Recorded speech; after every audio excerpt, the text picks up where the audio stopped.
following is a CUNY TV special presentation. I want to welcome you all to New York Law School. We are very, very excited to have ABNY here today and the Citizens Budget Commission for this terrific program on New York City's competitiveness and attracting talent. I'm Anthony Crowell. I am the new Dean and President here at New York Law School. Law schools today in New York City are all about being attractive in getting the best talent. And one of the things that we're doing here at New York Law School is aligning ourselves with the city's economy in a way that delivers a tremendous amount of skill and expertise in the city's legal bench strength. And we are very proud to offer extraordinary programs in intellectual property, business and financial services law, and in law dealing with the regulatory structures of government.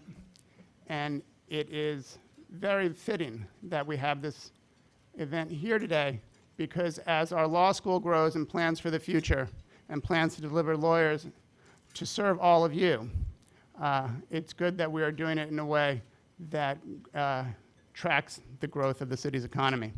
New York City is unlike any other place on earth, and the kind of leadership we have in this room today, both from civic organizations and from business, is unparalleled. I'm proud to welcome you all to New York Law School, to have you as partners and collaborators going forward. And with that, I want to introduce Bill Rudin. Thank you. ABNY and CBC were discussing how we can work together to illuminate the trends that New Yorkers take for granted, specifically safety, security, attractiveness, infrastructure, and opportunities that New York has to offer. ABNY was excited to learn that CBC has been culling hard data to make a case for the city's resurgence, and we're happy to be here today to discuss their report. This subject matter is a perfect intersection of the work that ABNY and CBC does, attracting talent to live and work in our region in many ways, which really began with Mayor Ed Koch, who we celebrated his life on Monday. I was just talking to Alaire before. He would have been thrilled at that, the outpouring of love and affection that was in the synagogue. It was an amazing, amazing remembrance of a man who really did change the way people thought about cities, and something that ABNY has always been espousing, that the best and the brightest want to be here in New York, and how do we make it more attractive and more competitive for them to do so. That philosophy has remained a top priority for the Mayor Bloomberg and his administration, and there is little doubt that it will be a central focus and discussion for the future mayor of our city. I am thrilled to be here today and now turn the podium over to David Greenbaum, co-chair of the Citizens Budget Commission's Competitive Committee. David, thank you. Where are you? As a member of CBC, which I've been for some 25 years, I now serve on the executive committee, and I'm pleased to serve with Vishaan Chakrabarti, who's going to lead the panel discussion, as co-chair of our Competitiveness Committee. If you're not familiar with CBC, I'll spend just a minute and tell you that our organization, which was formed some 81 years ago, it's a nonpartisan, nonprofit organization. It effectively serves as a private watchdog over the city's and the state's fiscal policies.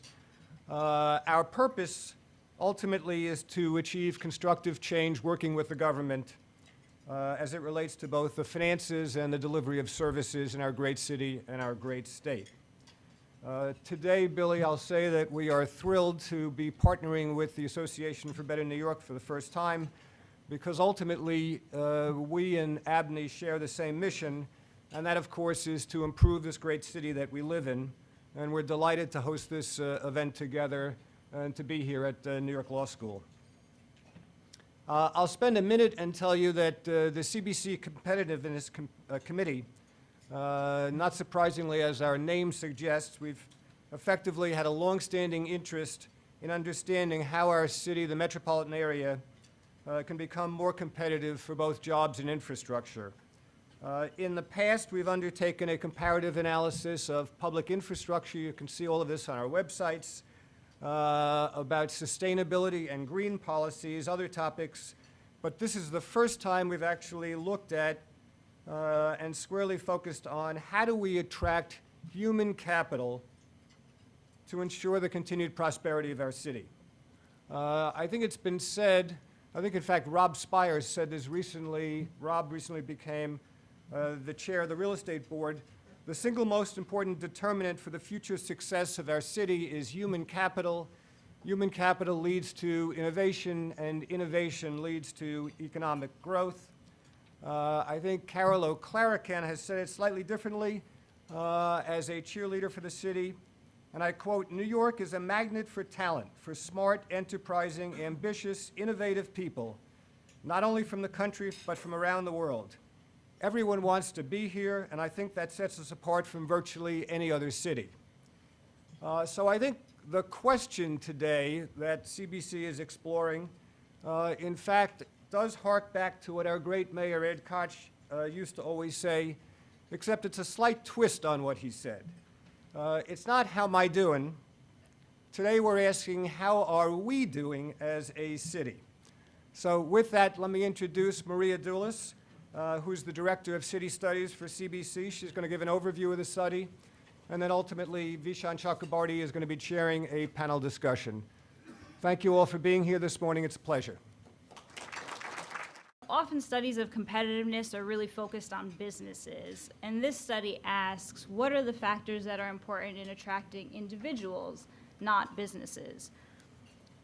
And specifically, we're looking at young and highly skilled workers. Now, it's worth pausing here to just emphasize for a second that we're not saying that this is the only demographic that matters in the city, nor are we saying that this is the only issue of importance to city government. There are many important issues, continuing to improve education, affordable housing, environmental sustainability, and those are important issues, and they've been the topics of other CBC reports.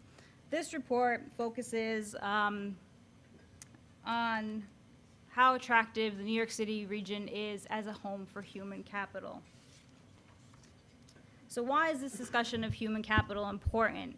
Well, recent research suggests that regions with greater levels of human capital tend to have greater amounts of economic activity, greater economic growth, faster population growth, and offer higher wages. So as the economy restructures, what's projected is that employment growth will be at the highly skilled industries and in low-skilled industries. And that's not a trend that's unique to New York City. So as cities are actively competing to foster these high-skilled industries, to be able to do that, they really need to have the right workforce. And often, this is a workforce that has a specialized knowledge and a technical expertise that's associated with having a master's or a professional degree. So who are our competitors? We're looking at 15 of the largest metro areas in the country. Now, many people in the audience will say, well, New York is a global city, and aren't our competitors really international cities? Now, there have been other reports recently that really focus on New York and its global competitors. There's been one by the Partnership, The Economist, the Morey Foundation, and what they generally find is that New York is highly competitive and very competitive with London in particular, but also Shanghai, Singapore, and Hong Kong. But if in focusing and really about attracting talent, how competitive are we with these cities when it comes to this question? Now, the U.S. remains the #1 destination far and away for international students. And within the U.S., the preferred location is the New York City metro region.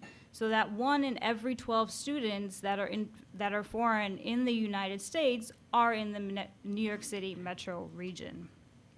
Another way to think about this is really, well, is U.S. talent going abroad? And there are increasing amounts of students who are doing internships and studying abroad, but the numbers really indicate that that experience really doesn't last longer than a semester, let alone an entire undergraduate or graduate experience. We also did a survey of some of the top business schools in the country and found that their graduates, when they leave school, take positions, 80 to 90% of them take positions in the US and not abroad. And again, the preferred destination there is New York City. So this hardly settles the question, but I think it really indicates that our competition for talent is really other domestic areas. And with that, I turn the program over to Vishaan.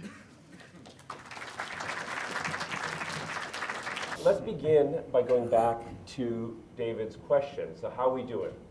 And I think what the scorecard tells us is that we are doing pretty well, but that we should not rest on our laurels. And that we have a mayoral election coming up, a lot of interesting policy debates. We've just elected a president for a second term, and a lot of issues at the federal level, and certainly at the state level that are very much impact this topic. And one of the things that I think certainly surprised me as we looked at this data is that not only do we have competitors in places like Silicon Valley, but we have competitors in places like Washington, D.C., and that we should not at all take this for granted.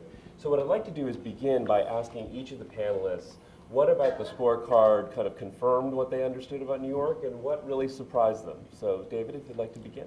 Well, I want to join you in thanking our hosts and the law school and ABNY and CBC. And I want to thank Maria for a fantastic review of this. Bottom line for me is that I agree very much with how Maria presented it, and I would just like to reslice it very quickly a different way. I think there's three things that we need to do. One is not lose track of what the city has already been doing well, not to get complacent, to keep pushing in the direction that's being done. Secondly, to pull together as New Yorkers, and if we have a chance later, I want to talk about the other applied sciences awards that were given and talk about the fact that this is a bigger job than any one group or institution is going to need to do. And thirdly, those areas that are, as Maria said, outside of the immediate control of New York City are nonetheless unbelievably important for us to advocate. We have to make progress in immigration reform. We have to do it now. Our chances of doing it are better than they have been politically in quite a while. And there's some work that we can do with the state of New York as well that would allow all the ships to rise. So that would be my take on it. Great, great. Well, I agree, and it's nice to be here. I think a lot of the policies of the city that make us competitive, we should not forget. And one of the great policies of Mayor Bloomberg has been really encouraging the cultural institutions. Mm-hmm.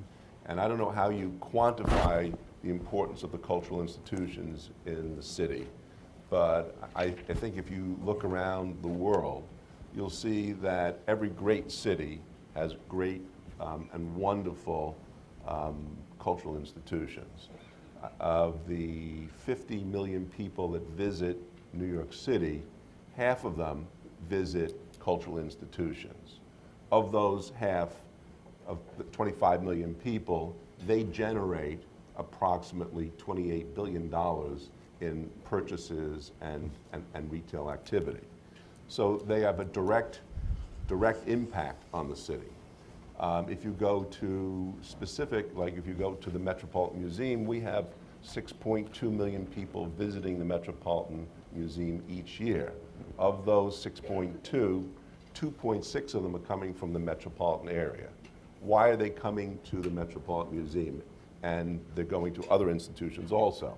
They're going to the Met because it's a great place. It's a place where they can find, they can bring their families. It's a place to visit on the weekends. It's a place to go to when we have disasters like Sandy and we had 9/11. People afterwards, they came to the Met and other cultural institutions to kind of contemplate and think about what's happening. The museums are not just museums. They are not places just for exhibitions and for concerts and other events. They're really educational institutions. The Metropolitan Museum has 200,000 students that they see every year coming through the museum. They teach teachers, and they lift the quality of education throughout the city. And they have great scholarly work that attracts people from all over the world. So I think in terms of policy, We are very competitive. We should become more competitive, but we should not forget what keeps us competitive, and I think the cultural institutions are a big part of that. I think it's a great report, and again, thank you for the opportunity to be here. I was actually recently at a conference in Utah, sponsored by USC and Harvard, the real estate programs.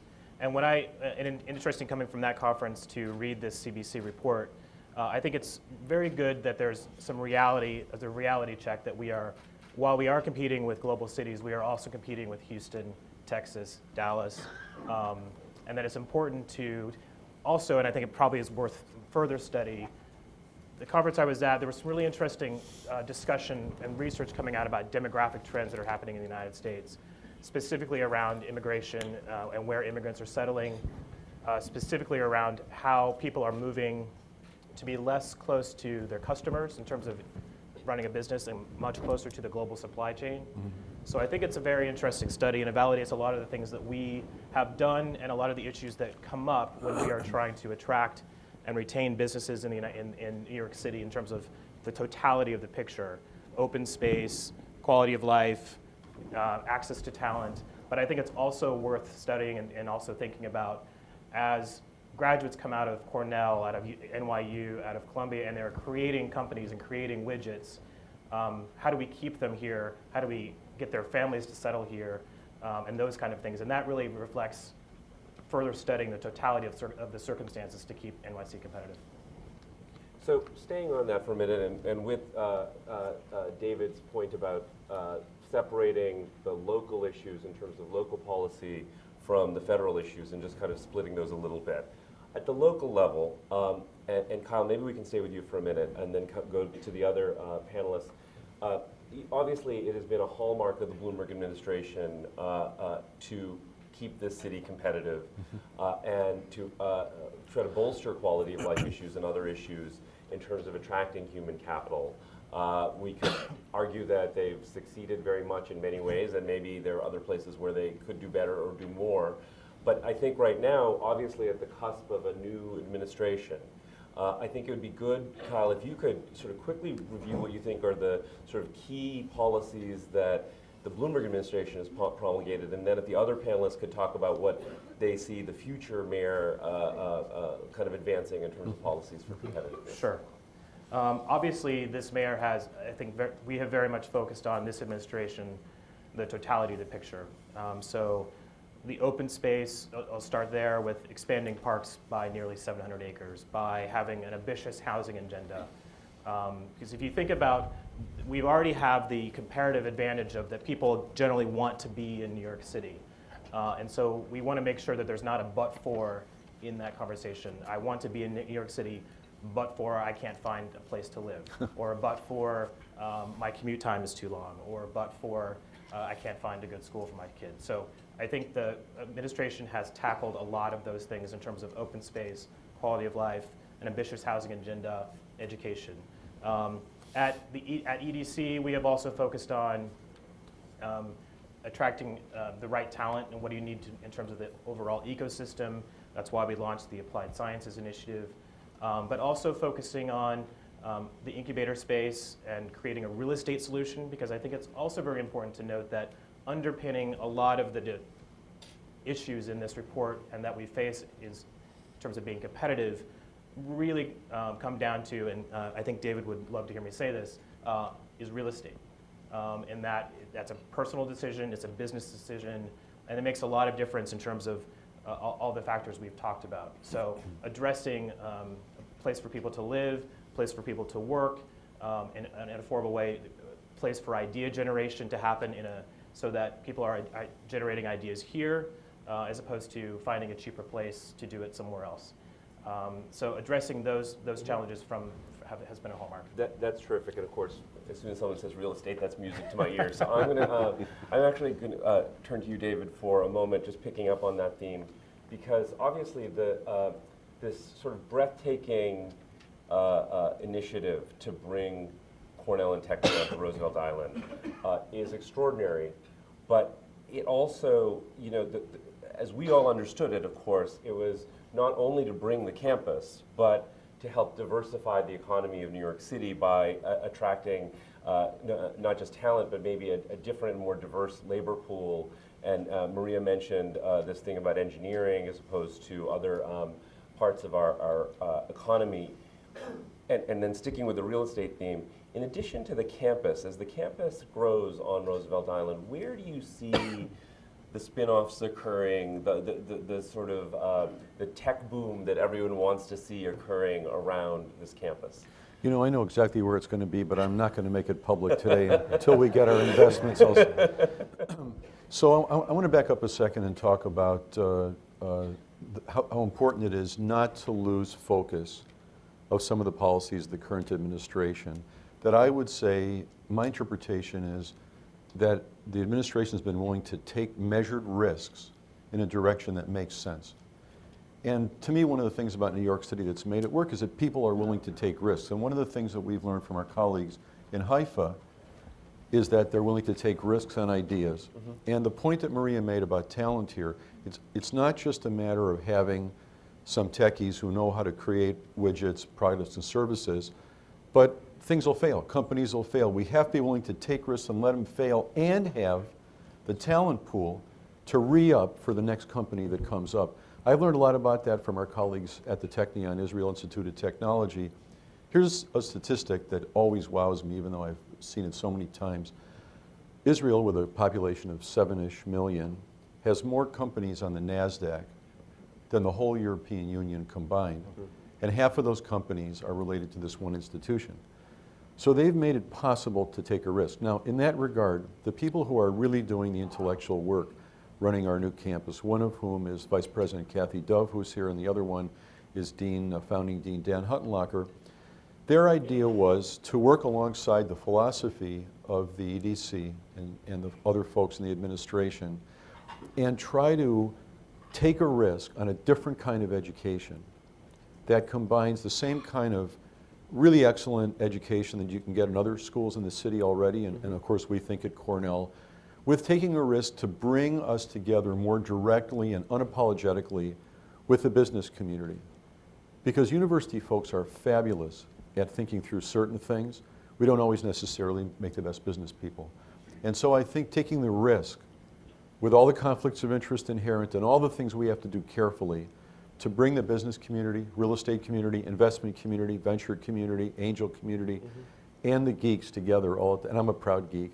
And I guess in a way you are too. Yep, absolutely. And should we stop and sing the alma mater now? Or we'll save that till later. You don't want We'll me to save sing. that till later. Yeah, you don't want me to sing either.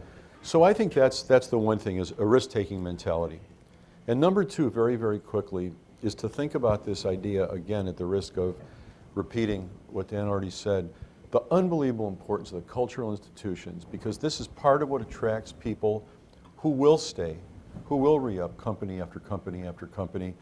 And as the country has had to or chosen to walk away from support of cultural institutions over the last decade or 15 years, we will have more of a comparative advantage in New York because there are non-governmental sources of support, in my opinion, that help make places like the Met as fabulous as they really are. And so I think we're actually going to push ahead in that regard. Risk-taking, cultural institutions, and a talent pool that can be re-upped for opportunities. That's where I think we should go. So for the next mayor, and I would ask any of you to really chime in on this, you know, what policy should she or he pursue that, you know, does the government have a role in kind of enabling risk or softening risk, or is it really just getting out of the way? Just one more comment and I'll shut up so my better educated panelists can tell you what they think. I think the concept of things like the micro apartments that are coming up in New York is a great example of a way to find a more affordable way of housing. And then more on the business side, having these sort of innovation zones, and a shout out to the governor of the state who in his State of the State talked about having innovation hotspots that would be almost entirely tax-free zones to slightly lessen that risk, the obstacle of overcoming the obstacle for that risk. These are policies that I think the new mayor should continue to do. Go directly at those areas where we know we have a hill to climb and try to de-risk it a little bit. Great. So Dan, do you want to pick up on that? Both, I think both from wearing your cultural hat as well as your real estate hat, if you could. Yeah. Well, at the Metropolitan Museum, our budget is about, annual budget's about $250 million a year, of which only 10% comes from the city. And other government agencies really don't support us that much, I mean, federal or state. So our money is coming from private individuals, which is unique, and I think it's a strength that we have, and we have a large endowment because of really the private monies that we've collected. So I think, though, that for the cultural institutions, whatever support the city is giving to those institutions are very important. I think Kate Levin has just encouraged the institutions, the freedom of thought, and I think that's very important. In some previous mayoral situations, we didn't have the freedom of thought in the arts that we do today. So I think that is very important. I think a dilemma, though, for the city is, I mean, it's contrary to what I'm saying, is that we need all these amenities, we need our parks, we need our cultural institutions, we need the support of the city for that. And that makes us competitive. But we need the support of the city, but the city needs money, and then where's the city getting its money? They're getting it from real estate taxes. And I think the dilemma is that the real estate taxes have gone up quite considerably under the mayor, and can we stay competitive?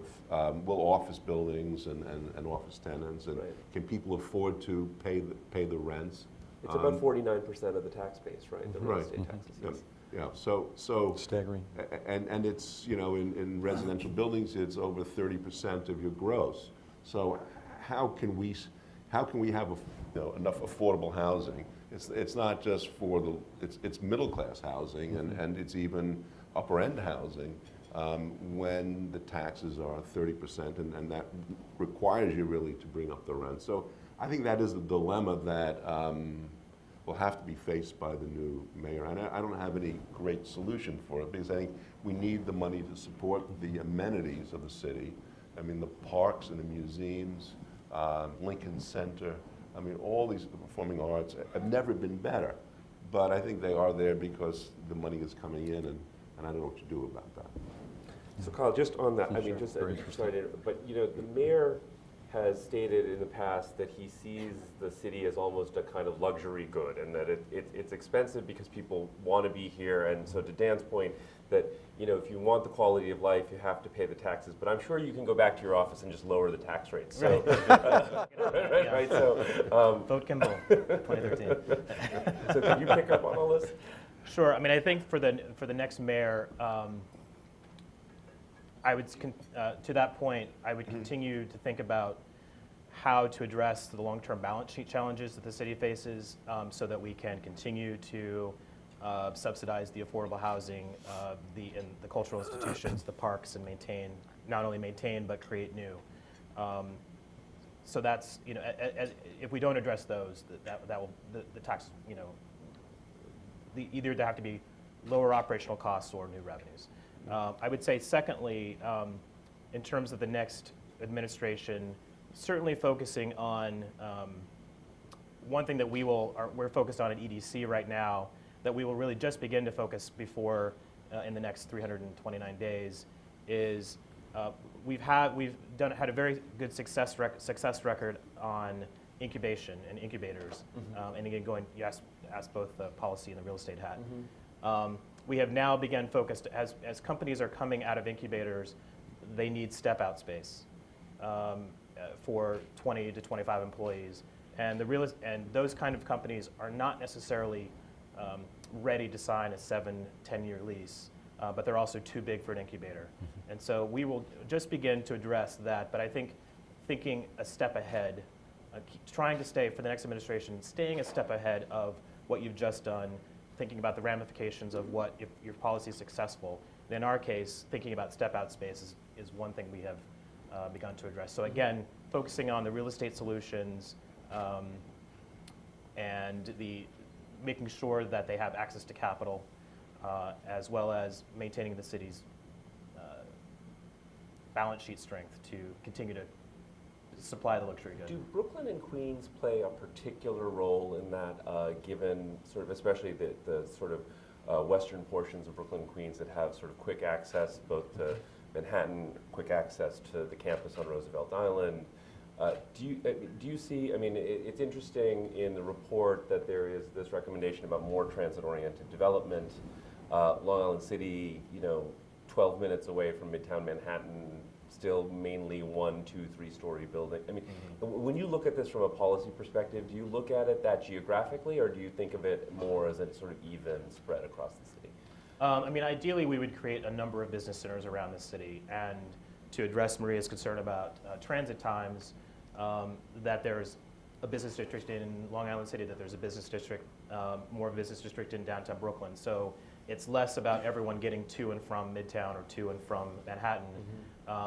Additionally, the ferry service that we put in and baselining that potentially so that it's a sustainable model, which I think has been beyond our reasonable thoughts of how successful that would be. So in terms of alternative forms of transportation. Jeanette's focus on bike lanes, so that we're less focused on getting on a crowded subway, but riding your bike, making it safe and possible for someone to ride their bike to their workplace. So I think ideally you have you're spreading it around the city and not necessarily focusing on central business districts or potentially creating new central business districts around the city. Could I comment on it? Yes, please. Yeah. So this is a sort of a dilemma, not a conflict exactly, but a tension between planning, urban planning, and the way the business world works, which is opportunities come up and they might or might not fit with where you planned them. So I know Vice President Dove and others who are leading the tech campus, Cornell Tech, are talking to folks a lot in Queens and the NYU initiative in Brooklyn, and back in Manhattan, the Columbia areas in Washington Heights, Morningside Heights. Those are all areas, and you could set up an innovation hotspot somewhere.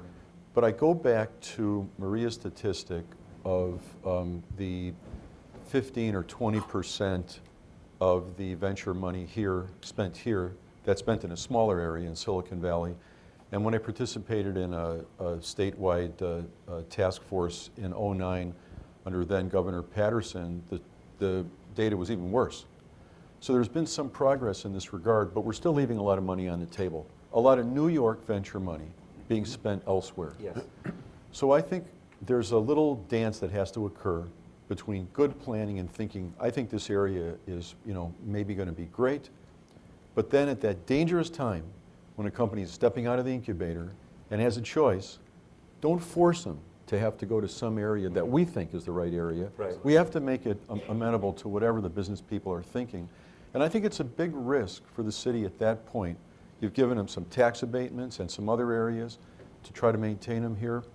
But if we tie them in too much, they have all kinds of incentives to go elsewhere. And that's a time where they have more liquidity to go elsewhere. So I think that tension between taking a guess, as you asked earlier, as to where the next hotspot might be, but making sure that the general approach is, trans-city enough that there are other choices. It's very hard to predict where these things will actually go. It's a great point, because if you look at Google's purchase of 111 8th, that probably, to me, it was the most important real estate transaction that took place in the city in the last 10 years. And it tells us so much. I mean, who would have predicted, actually, that when you look at the purchase price, that's almost the same as what Goldman Sachs spent on building their headquarters downtown. And so clearly that means that you could, that company could easily have built a skyscraper in Midtown Manhattan, and I think its workers would probably say, over my dead body.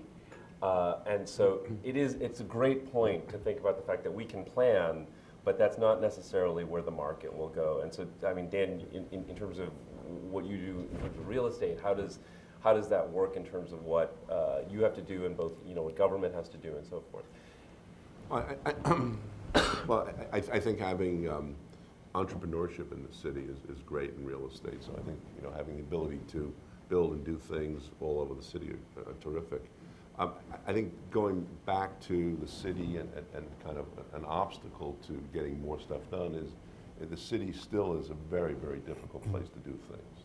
The bureaucracy, the building departments,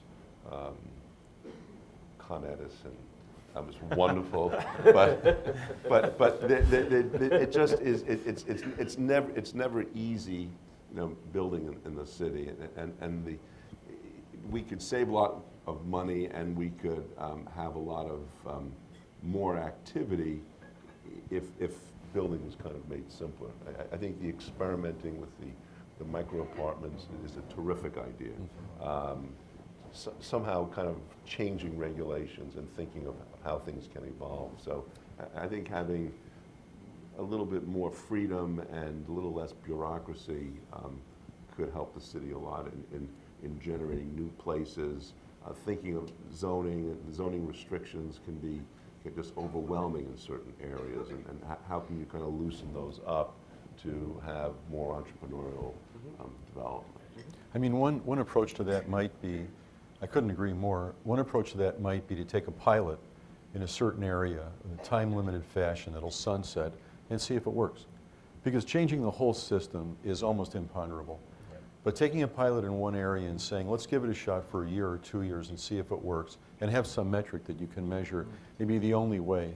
Because the system is interrelated as this, it's going to be very, very hard to just ratchet the thing down a tremendous amount. And by the way, just to correct the record, that building you were talking about, since we're in there, for 5 years, we call it Cornell Tech, also featuring Google. So, just if you could get that straight. Okay, I'll try to remember that in the branding. Thank you. Yeah, one point, Vishaan, that you made, I think is true in that we work with a lot of companies, and we try to work with a lot of companies, as many as we can, to help them with the real estate decision so that they do stay in New York City. And we worked with one company who was coming out of an incubator, and they, also this is consistent with the mayor's letter to The Economist, I don't know if any of you read it, that cool matters. And that this particular company was looking for space. It was about a 50-person company. And they started looking at space in Midtown. And they said, we liked the space, but we felt like imposters, right? We're kids. And it just didn't feel right. And they ended up going to and renovating a space in Greenpoint, where they can have their pool tables, they can have the ping pong, they can have the breakout space. And so I think maintaining that edge in terms of cool, and as long as the infrastructure supports that company moving to Greenpoint and being able to retain its employees in Greenpoint, we just need to be able to make sure that we can support that.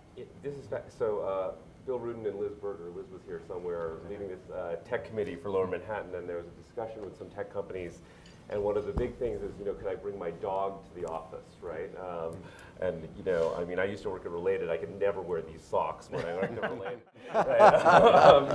And it is interesting that I think it seems like a lot of companies simply don't want to feel that sort of Mad Men Manhattan set of constraints that was the sort of traditional sense of the business district. But, and we probably need to go to questions soon, but I just have one last. But how are we overplaying this business of, so in the industry it's sort of called fire versus ice. So the fire industry is finance, insurance, real estate, ICE, institutional, cultural, educational, and it seems like right now there's a tremendous amount of focus on ICE and getting towards ICE and diversifying towards ICE. But are we hyping that too much? Is the city at the end of the day always going to be first and foremost a sort of fire city?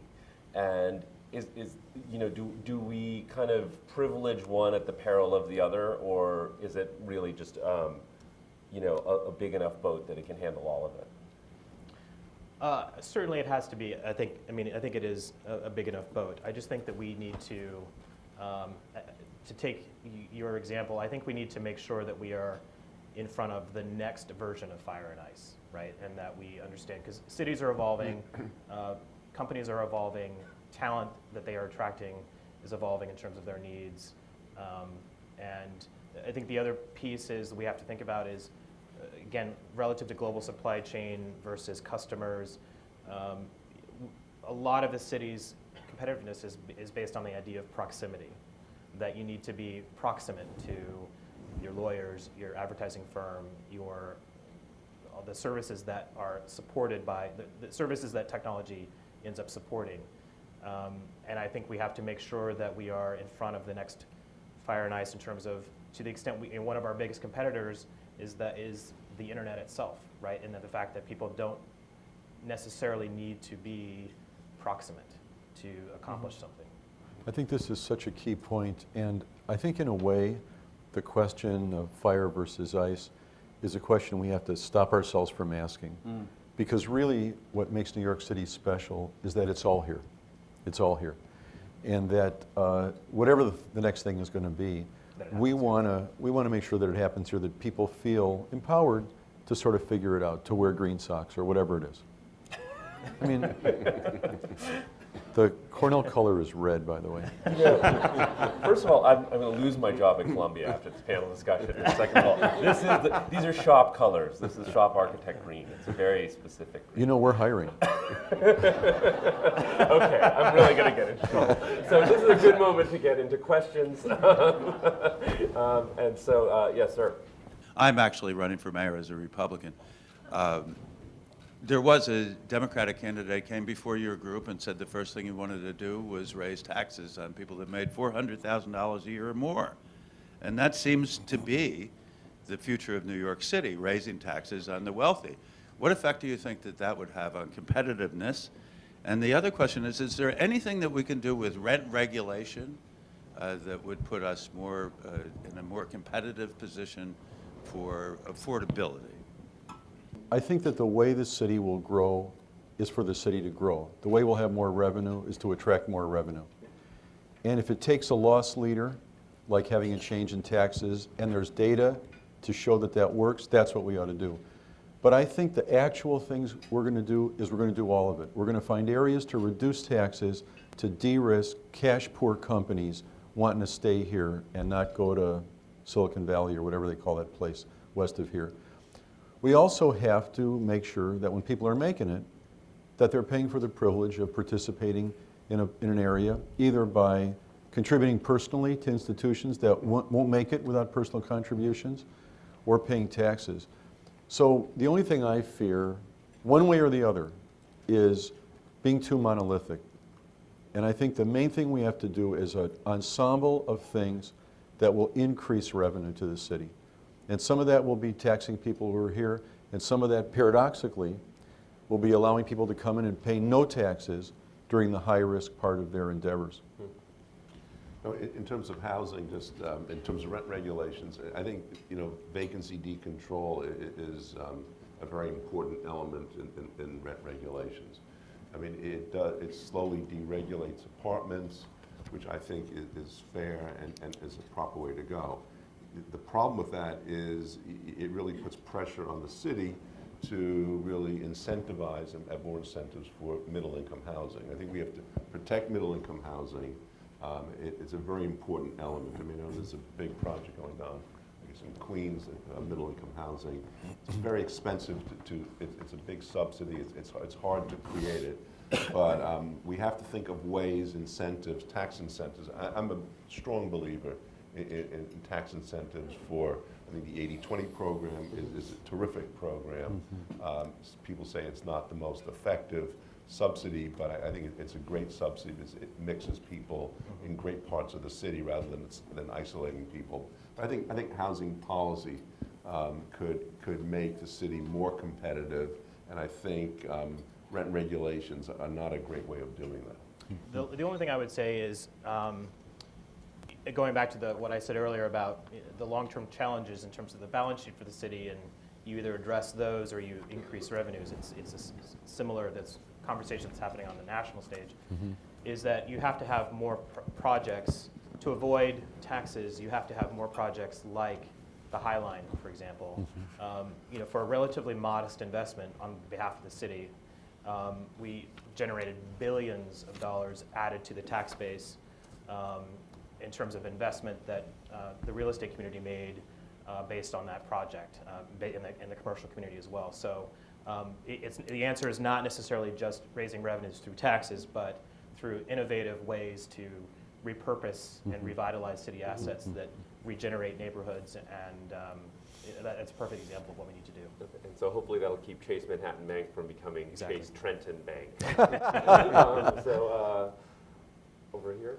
I'm Dawn Barber. I co-founded New York Tech Meetup. We've got 30,000 technology members in our organization, so attracting and keeping talent here in New York, technology talent is very important. For David, I guess in particular, how important and what can we do to prepare our students at maybe the K through 12 level to be part of what you're building, actually, and so that we don't lose them, you know, like you say, to other places. I'll give you a surprising answer. We want them to be, you know, STEM ready or whatever the appropriate term is, but I hope we don't get too narrow. I hope we don't start getting kids in early middle school and making sure that they're very comfortable in C++ or whatever it is, and don't read the world's literature. It's so hard to predict the kind of skills you need to make it. And just looking at my colleagues on the panel, you can see a broad variety of backgrounds. And so I think the natural forces are going to push down into the K through 12 system for more student learning outcome assessment, and more orientation, NAEP results, you know, more orientation toward STEM disciplines, which is absolutely necessary. But I hope we don't throw out, especially in a global world, you know, foreign language, linguistics, culture, and whether we're talking about making sure we have analysts in our intelligence agencies, or whether we're just talking about understanding the way the world works. I hope we don't lose the breadth in our education, because I think natural forces are going to push us toward the tech disciplines. Having said that, I think that more emphasis on whatever the business community thinks are skills that are needed is one way to go. It's very dangerous, because the business community may have a shorter time frame in terms of thinking about what's needed, and it's very hard to predict what's going to happen 10 or 20 years from now. So that's a very tough balancing act. And I think the best expedient for that is to have more dialogue between businesses and academia. And the stuff you're doing is fabulous in that regard, because it really crosses the line. So congratulations.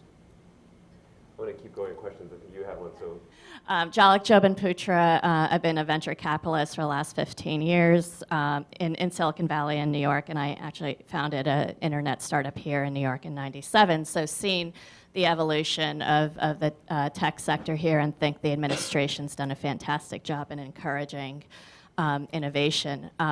But I do worry about the lower ed piece, and it's not only about the STEM education. It's also about just, you know, we're getting a lot of young people here moving from all over, actually all over the world, to start companies. But when they start to have kids and they start looking at education options, a lot of them start moving out again.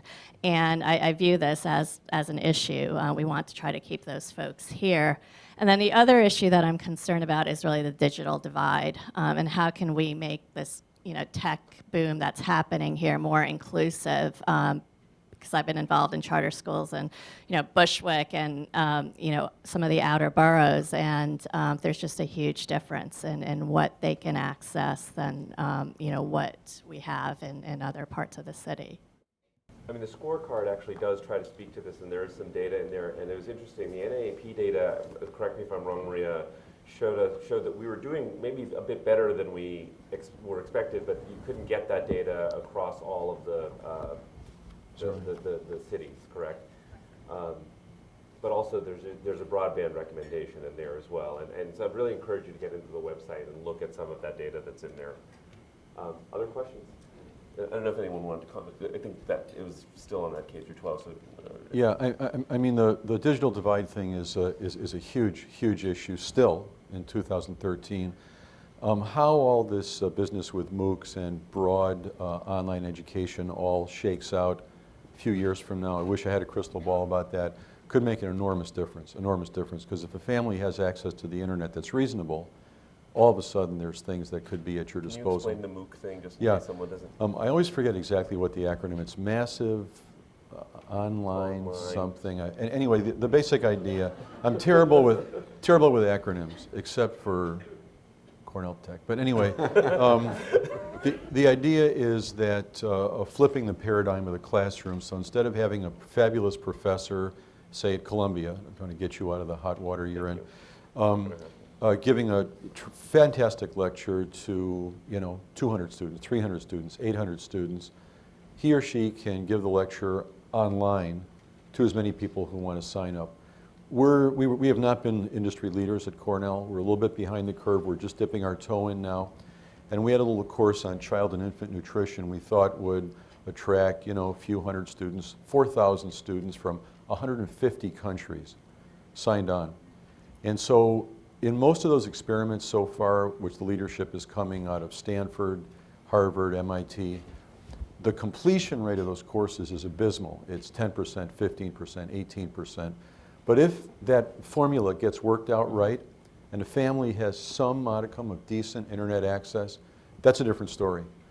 Then you can soak this fabulous lecture from Columbia up literally anywhere in the world that there's internet access, and then use the classroom on the Upper West Side to kick it around and talk about it and mix it up. And so I'm very optimistic that changes like this, that are, believe it or not, are not coming from university presidents, but from rank and file faculty. It's a shocking idea. I think will help to somewhat bridge that gap. One thing we've been focused on, I think, on this digital divide issue, and I'm speaking to this, I'm on the board of a trustee of Brooklyn Public Library with Dean Crowell.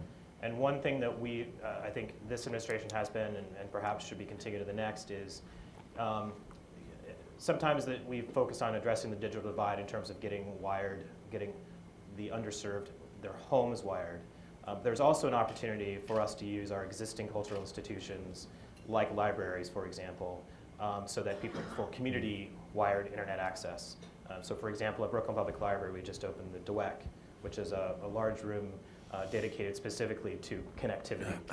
There are nearly 100 computers made available to the public to specifically address this issue of digital divide. So it's a small but important initiative in Brooklyn. And I think in terms of addressing the digital divide, using the assets that we have to get people to the internet is important. Do we have time for one last question? Who's running this organization? Do we have time for one more question? Yeah, okay, great. Sir. Hi, this is Andrew Richet. I'm the chairman of the New York Tech Meetup Dawns Group. We're growing by 250 people a week. And I want to point out that we have zero unemployment in our industry. In fact, we have what I would call negative unemployment, because many people in our membership are actually doing two jobs. They're working at a company, but then they're trying to do a startup on a weekend, or they're taking part-time work. What I want to point out here is an issue I want to focus on is urgency. We have a big problem in the fact that if you think about the fact that 6 billion people are going to have smartphones in 10 years, that are going to make the smartphones that you all have in your pockets look like Motorola briefcase phones from 10 years ago. As great as Cornell's plans are, and as much as we talk about developing a policy framework that will allow for more developers and smart, intelligent, talented people to move to New York, if we don't move the city very, very fast into a competitive stance, we are going to be surpassed by international cities that are wiring not only their schools, but delivering fast broadband at extremely low cost to every single citizen without even questioning the logic or the economics of it. In the same way that the city of New York brought water to New York 150 years ago to transform this city when people were dying of diphtheria and cholera and tuberculosis. So my question to the panel is as much as we're talking about making policy changes that starting to address this fantastic report, how do we create a sense of urgency so that the city of New York isn't playing catch-up, but is actually leading the way? So Kyle, after you go lower the taxes, can you fix this as well? I would say that we feel a tremendous amount of urgency in terms of the programs that we have created. And specifically to your question around connectivity, Connect NYC, Broadband NYC, there are a number of programs that we're having in place that we're working with Time Warner, Cablevision, the providers, and Verizon to get buildings wired, neighborhoods wired. So I think personally feel a tremendous amount of urgency in terms of the overall administration. I feel like there's a tremendous amount of urgency. We are also working with these partners, Verizon, Time Warner, and Cablevision, who also are very responsive to this. Having said that, I think, I take your point, and a good example is Google Fiber in Kansas City. which is a tremendous example of innovation on Google's part and a tremendous benefit to a city like Kansas City, which could be, I think, to borrow a phrase that someone gave me yesterday, Silicon Prairie. So I take the point, but I would say that there is a tremendous amount of urgency and focus on this, specifically connectivity, but that has to continue or be amplified in the next administration. I so much feel the sense of urgency, and it's humbling, it's daunting, the little drop in the water that Cornell's going to add compared to this problem. But honestly, there's no way we're going to depend on city government to be able to do all this. We have to have public-private partnerships. The private sector has to step up. With the revenue that would be necessary, some of it's non-recurring cost of setting up infrastructure and doesn't translate necessarily into ongoing costs. But right now, there's still a recession going on, like I'm telling you something you don't know. And so I think it's going to take a public-private partnership, and once again, areas of pilot studies to show what's possible and can then be scaled up. Because when you look at Maria's data, part of the reason that we are doing so well is that we're so smart and super prescient and we're just fabulous. Part of it is we're big, and people want to be here. And so that bigness that works to our advantage also makes it so daunting that you sort of want to walk away from the problem. So I would say we should emphasize public-private partnerships and picking out some areas to show what can be done. And you guys have done that in your organization. So we need to talk to each other more and bite off a piece and see what we can do with it, and then see how it works. Because the revenue needs to do it broadly. It's going to be tough. I think it's going to be tough, especially in an election year.